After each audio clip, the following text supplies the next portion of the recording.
Halo, apa kabar semuanya? Hari ini kita akan belajar sedikit tentang persamaan Schrödinger. Nah, kali ini yang saya jelaskan saya sendiri yaitu Ina ya. Nah, persamaan Schrödinger ini merupakan materi di bab 3 dari fisika kuantum ya, atau materi terakhir dari fisika kuantum. Nah, di dalam materi ini ada beberapa CPMK yang harus kita pelajari, yaitu tentang apa sih peran persamaan Schrödinger di mekanika kuantum, kemudian bagaimana membedakan persamaan Schrödinger yang bergantung waktu dan yang bebas waktu, kemudian mencari solusi stasioner persamaan Schrödinger pada potensial tangga dan kotak, dan terakhir adalah interpretasi dari solusi yang sudah didapatkan di persamaan Schrödinger.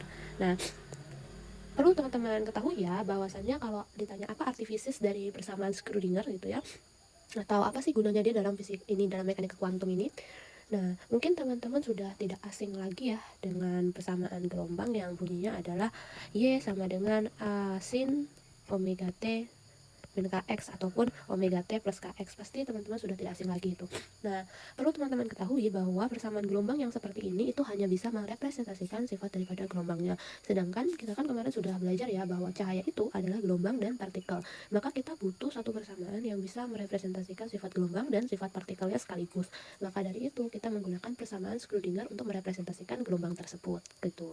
Nah, untuk itu ya, apa sih peran Schrödinger dalam mekanika kuantum? Yaitu untuk menghasilkan satu fungsi gelombang yang nantinya bisa merepresentasikan sifat partikel dan sifat gelombangnya. Nah, untuk bisa mencari persamaan Schrödinger ya, kita butuh dua buah fungsi, yaitu ada fungsi gelombang yang Y sama dengan A eksponensial I Kx min omega T, dengan I adalah imajiner ya.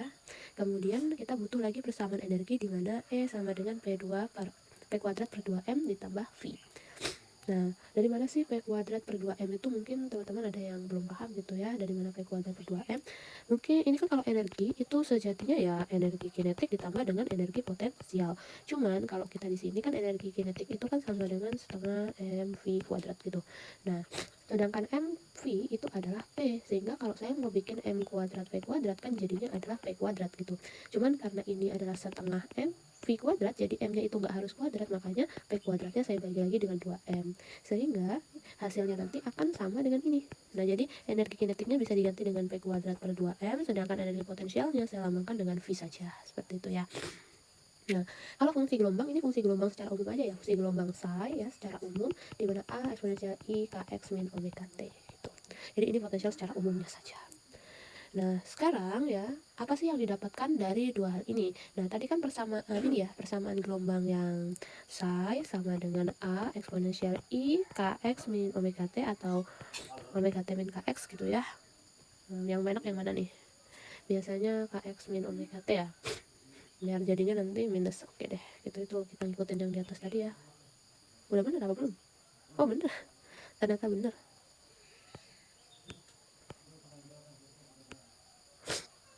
Kx min omega T.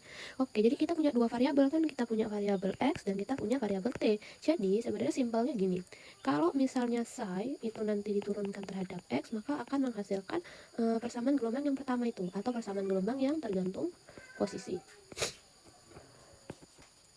Nah, kalau misalnya si psi kita turunkan terhadap T, maka nanti akan menghasilkan persamaan yang kedua, yaitu persamaan yang tergantung dengan waktu. Nah, kalau persamaan yang ketiga itu kita gabungkan aja nanti dari persamaan dari dx per psi per dx, nanti kan kalau diturunkan dua kali ya, ini kalau diturunkan dua kali nanti akan menghasilkan nilai energi psi. Nah, nanti psi per dt juga akan menghasilkan energi psi gitu. Sehingga kalau kita gabungkan jadilah persamaan tiga. Jadi persamaan tiga itu bisa kita sebut sebagai persamaan yang sangat lengkap. Saya sudah punya penurunannya ya, kurang lebih penurunannya seperti ini.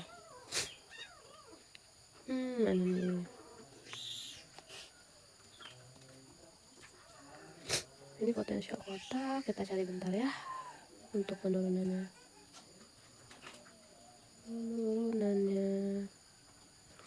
Nih saya punya tapi bentuknya coret-coretan. Nah ini, jadi kalau psi kita turunkan terhadap X itu jadinya kan IKA X kemudian ini nih dan seterusnya.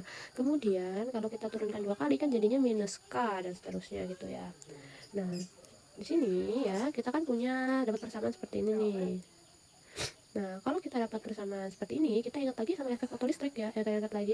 Jadi sebenarnya dari psi d kuadrat psi per dx kuadrat ya, itu nanti tujuannya adalah untuk dapat ini, untuk dapat yang persamaan ini nih.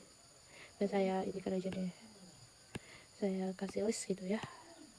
Nah, jadi tujuannya adalah untuk dapat itu. Sehingga ya, kelas energi, efek fotolistrik kan energi sama dengan HF nih, yang ini energi sama dengan HF. Sedangkan H bar itu sama dengan H per 2pi. Sehingga kita bisa dapat persamaan bahwa H sama dengan H bar kali 2pi. Sedangkan lambda itu sendiri adalah 2pi per K ya, dari gelombang de Broglie, lambda sama dengan H per P. Sehingga nilai K-nya sendiri itu adalah P per H bar yang ini. Nah, karena nilai K adalah P per H bar, ketika kita masukkan di dalam energi ya, energinya kan jadi seperti ini, energi yang kita dapatkan. Nah, sekarang P kuadrat psi ya, itu kita ganti dengan nilai min H bar D kuadrat psi per dx kuadrat dari sini ya. Kita ganti, kita masukkan, sehingga kita dapat energi yang tidak bergantung waktu itu bunyinya seperti ini. Gitu. Jadi lagi-lagi kembali kepada persamaan gelombang psi, dan juga kembali lagi dengan ini apa namanya, energi tadi. Nah, sekarang kalau yang tidak bergantung waktu ya, maka yang bergantung waktu, maka d psi kita turunkan terhadap dt-nya gitu, sehingga dapat ini. Cuman karena yang bergantung waktu ini kita turunkan sekali aja terhadap t, jadi yang kita pakai yang ini. Sedangkan yang bergantung posisi tadi kita turunkan 2 kali gitu ya. Terus kita ingat lagi bahwa ini E itu sama dengan HF ya, sedangkan F itu kan omega per 2pi, sehingga kita dapat persamaan E sama dengan H kali omega, sehingga omeganya sendiri adalah E per H, kayak gitu. Nah, dari persamaan ini tadi kan kita udah turunkan terhadap T hasilnya ini, kita ganti omeganya dengan E per H ini ya, sehingga kita dapat persamaan seperti ini. Maka kita kalikan dia dengan imajiner, sehingga jadilah persamaan Schrödinger yang bergantung waktu, yaitu IH dc per dt sama dengan SI. Nah, kalau persamaan yang tadi kita gabungkan ya, antara yang bergantung posisi dengan yang bergantung waktu, kita gabungkan misalnya SI posisi ya, setelah biasanya yang kiri itu SI waktu ya, F psi dari waktu, kemudian kita gabungkan dengan F psi dari posisi, maka hasilnya itu nanti yang ini. Jadi kita sebut sebagai persamaan komplit, atau yang kita tuliskan sebagai persamaan 3 tadi. Nah, kurang lebih seperti itu ya caranya. Nanti untuk coret-coretnya ini akan saya lampirkan juga, sehingga teman-teman juga bisa lagi melihat bagaimana proses penurunannya. Seperti itu ya. Oke, kita kembali lagi kepada file kita tadi ya. Kita lanjut, ada beberapa jenis potensial yang bisa kita kaji sebenarnya. Ada potensial pegas gitu, potensial tangga, potensial kotak, potensial sumber hingga, potensial sumber tak hingga, seperti itu ya. Cuman untuk kesempatan kali ini saya akan jelaskan secara singkat saja, karena saya yakin sudah banyak dari file-file yang sudah menjelaskan ya apa itu potensial tangga dan bagaimana penurunannya, apa itu potensial kotak dan bagaimana penurunannya. Jadi saya jelaskan secara singkat saja apa itu potensial tangga, tujuannya untuk apa, sehingga teman-teman bisa lebih terfokus gitu untuk mencarinya. Nah, kalau potensial tangga itu sendiri itu seperti ini ya, kurang lebih kita punya satu persamaan grafik gitu ya, grafik hubungan antara posisi dengan potensial, di mana ada yang warna birunya ini adalah bentuk potensial tangganya. Nah, di mana kalau kayak gini gambarnya, kita dapatkan dua jenis potensial. Ketika x-nya kurang dari 0 maka potensialnya adalah 0, sedangkan ketika x-nya lebih besar dari 0 maka potensialnya adalah V0. Nah, sebenarnya apa sih yang kita cari gitu? Yang kita cari itu ada dua kasus di mana kita tuh mau membuktikan pernyataan klasik yang udah ada selama ini gitu. Kan di mana kalau di sini ya, di sini itu adalah energi yang dibawa elektron. Jadi kayak misalnya kalau E-nya lebih besar dari V0 itu begini. Kita punya gambar gitu ya. Kemudian ada ini jenis potensialnya, ini V0. Kemudian nanti ada energi elektronnya itu di atas. Nah, jadi E-nya lebih besar daripada V0. Nah, kalau E-nya lebih besar daripada V0 seperti ini gitu.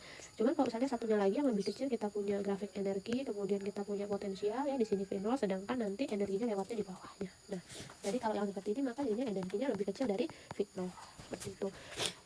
Apa yang mau kita buktikan? Yang kita buktikan kalau di dalam klasik gitu ya, ketika energinya itu jauh lebih besar daripada dinding penghalangnya, maka semua partikel itu atau semua energi daripada elektron itu ditransmisikan gitu. Misalnya jadi kalau ada 1000 elektron yang lewat tapi energinya lebih besar daripada dinding penghalang, maka seharusnya 1000-1000-nya diteruskan gitu.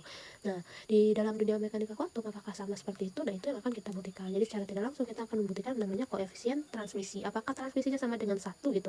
Kalau transmisinya sama dengan 1 ya, maka benar semua elektron itu ditransmisikan. Nah, kemudian kalau transmisinya sama dengan 1, kemudian refleksinya pasti 0. Nah, kalau E-nya lebih kecil dari 0 itu sebaliknya. Karena dia tidak bisa lewat dinding kuantum ya, dalam mekanika klasik, maka semua energi yang ada akan dipantulkan. Nah, kita akan membuktikan apakah benar semua energi itu akan dipantulkan, atau apakah benar bahwa refleksinya nanti sama dengan 1 gitu. Nah, itu yang mau kita buktikan. Nah, saya tidak akan menjelaskan secara detail sekali gitu ya tentang potensial ini. Nah, ini kurang lebih coret-coretan yang sudah pernah saya bikin gitu. Ini persamaan potensial tangga, ini yang mau kita buktikan ya. Dalam klasik itu E itu, nah saya list dalam klasik E itu kalau lebih besar dari V0 maka transmisinya sama dengan 1 dan otomatis refleksinya adalah 0. Nah, caranya yang pertama itu dalam potensial ini kita bagi ada daerah 1, ada daerah 2.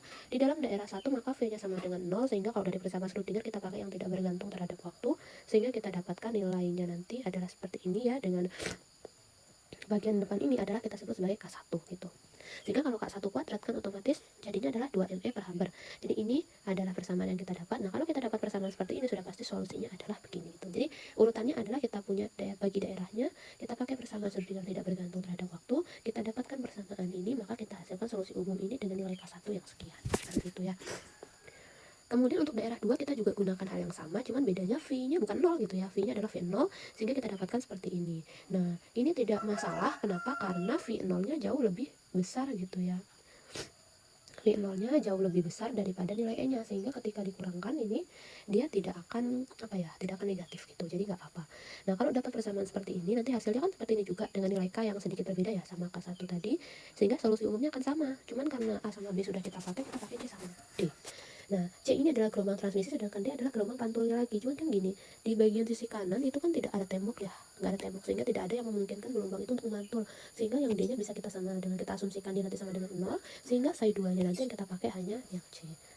Setelahnya kita kembali lagi kepada syarat-syarat ya, atau prinsip-prinsip daripada saya itu bisa atau tidak untuk merepresentasikan sifat gelombang dan sifat partikel. Syaratnya kan yang pertama adalah saya harus bersifat kontinu dan bernilai tunggal, kemudian turunannya juga harus kontinu dan bernilai tunggal. Nah, kita bisa dapatkan ya ini bahwa saya perbesar dikit nih, nilai psi 1 sama dengan nilai psi 2 saat X nya sama dengan 0, sehingga kita dapatkan A plus B sama dengan C. Turunannya juga sama, kita cari saat X nya sama dengan 0, sehingga kita dapatkan nilai IK1A min IK1B sama dengan IK2C. Kemudian persamaan 1 dan persamaan 2 itu kita substitusi, apa yang disubstitusi ya, persamaan 1 ke persamaan 2 nya yang disubstitusi, sehingga kita dapatkan nilai B-nya ya. Setelah kita dapatkan nilai B-nya, kita bisa cari nilai C-nya gitu ya, dengan mensubstitusikan nilai B ke persamaan 1, sehingga kita dapatkan nilai C-nya. Nah, untuk bisa mencari koefisien transmisi, kita perlu yang namanya rapat arus gitu ya, atau C. Nah, rapat arus gelombang datang ini rumusnya gitu ya, rapat arus gelombang pantun dan gelombang transmisi juga sama menggunakan ini rumusnya gitu, yaitu IH per 2M psi dikali dengan turunan psi konjugatnya, kemudian dikurangi turunan psi konjugatnya dikali turunan dari psi nya itu sendiri.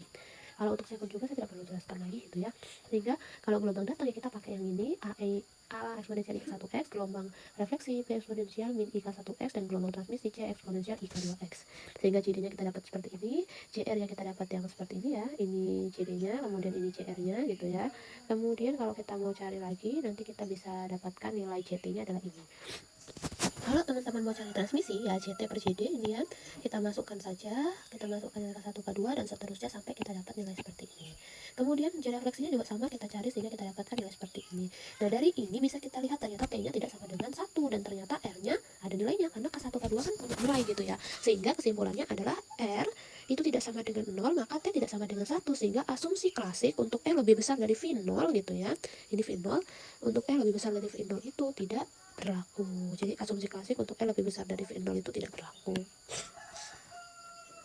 Nah, ini kalau kita mau membuktikan ya, R per T itu sama dengan 1 kalau misalnya dijumlahkan. Jadi ada beberapa kesimpulan yang bisa kita tarik dari penjabaran tadi ya, dimana yang pertama, saat E lebih besar dari V0 maka T tidak sama dengan 1 dan R tidak sama dengan 0, artinya masih ada gelombang yang direfleksikan atau tidak 100% dari energi tersebut kemudian ditransmisikan. Sedangkan kalau E nya lebih kecil dari V0 ya, R nya itu sama dengan 1, gitu kita bisa buktikan lagi dari persamaan tadi ya, yang lebih besar. Nah, ini untuk E yang lebih kecil dari V0 dengan cara yang sama, hanya bedanya sedikit karena E nya lebih kecil dari V0 kita tidak bisa menggunakan E min V0 ini ya, kita nggak bisa pakai E min V0, sehingga kita harus modifikasi sedikit ya, kita otak-atik sedikit dengan mengalihkannya dengan negatif, sehingga kita mendapatkan nanti V0 min E, sehingga E nya bisa dicoret, sehingga K2 nya itu nanti ya daerah 2, karena daerah satunya sama, daerah 2 nya itu tidak pakai imajiner gitu. Nah, ternyata kalau kita nggak pakai imajiner, tujuan kita kan membuktikan transmisi ya, kita buktikan refleksinya nih, refleksi dengan cara yang sama. Ini kita pakai untuk ini harus sama dengan psi 1 sama dengan psi 2 saat X sama dengan 0, turunannya juga harus sama antara psi 1 dengan psi 2 saat X sama dengan 0. Ternyata kita dapatkan bahwa JT nya 0 gitu. Sama tadi kita cari dulu rapat arusnya, kemudian kita dapatkan R nya sama dengan 1. Ternyata untuk yang kasus E lebih kecil dari V0 ya, ini R nya sama dengan 1, artinya asumsi klasik berlaku. Ini ada beberapa kesimpulan yang bisa kita tulis Untuk nilai psi ya, ada C1 sama dengan sekian, C2 sama dengan sekian, R, T, kemudian C1, C2 dan nilai R seperti itu. Nah, untuk potensial kotak ini untuk potensial tangga selesai ya. Kemudian untuk potensial kotak, nah untuk potensial kotak itu sama saja gitu, hanya saja ini bentuknya kotak, jadi nilai potensialnya ada 3, ada 0, ada V0 dan ada 0 kembali. 0 ketika lebih kecil dari 0 dan ketika lebih besar atau sama dengan A. Kemudian V0 saat X nya lebih besar dari 0 kurang dari A. Kasus yang ditinjau sama, apabila E nya lebih besar dari V0 apakah semuanya ditransmisikan, dan apabila E nya lebih kecil dari 0 apakah berapa besar transmisi yang dihasilkan gitu. Karena ada pertanyaan ini berarti tidak semuanya ditransmisikan gitu. Kemudian apa itu efek Tangley? Saya nggak akan menjelaskan sedetail tadi dengan cara yang sama, nanti saya menjelaskan saja ya, bahwa E lebih besar daripada V0 kita dapat koefisien transmisinya segini, sehingga kita bisa lihat dia tidak sepenuhnya ditransmisikan karena tidak sama dengan 1, dan ini tidak sepenuhnya ditransmisikan karena ternyata transmisinya masih banyak nilai seperti itu. Dan efek tunneling itu sendiri itu kalau kita lihat gitu ya, di bagian potensial tangga itu gini kan ya, kalau di sini ada energi kemudian kita ganti warna, kalau di sini ada energi kemudian energi masuk ke sini, otomatis di sini nanti akan kecil gitu. Nah di sini yang bagian kecil ini masih ada kemungkinan ditemukannya partikel. Nah, jadi ini disebut sebagai efek tunneling. Nah, ini ada beberapa contoh soal saat potensial 5 volt menabrak sebuah dinding yang potensial 10 volt, sehingga kita bisa simpulkan bahwa E-nya lebih kecil dari V0 gitu ya. Berapa elektron yang ditransmisikan itu hasilnya 1, N0 gitu ya. Kenapa? Karena kita sudah cari tadi bahwa kalau E-nya lebih besar daripada V0, refleksinya itu 1, berarti kan T-nya 0. Jadi, nggak usah kita cari, transmisinya pasti 0. Nah, ini beberapa kesimpulan hal yang sering kita pakai tentang K1, K2, dan K3. Oke, sekian untuk penjelasan saya mengenai protokolnya Bang 3. Semoga kami membantu teman-teman dalam memahaminya. Untuk hal yang tidak saya jelaskan secara rinci, mungkin boleh untuk teman-teman tanyakan, nanti kita bahas secara bersamaan, dan untuk file-file nanti saya lampirkan. Oke, bye semuanya, terima kasih.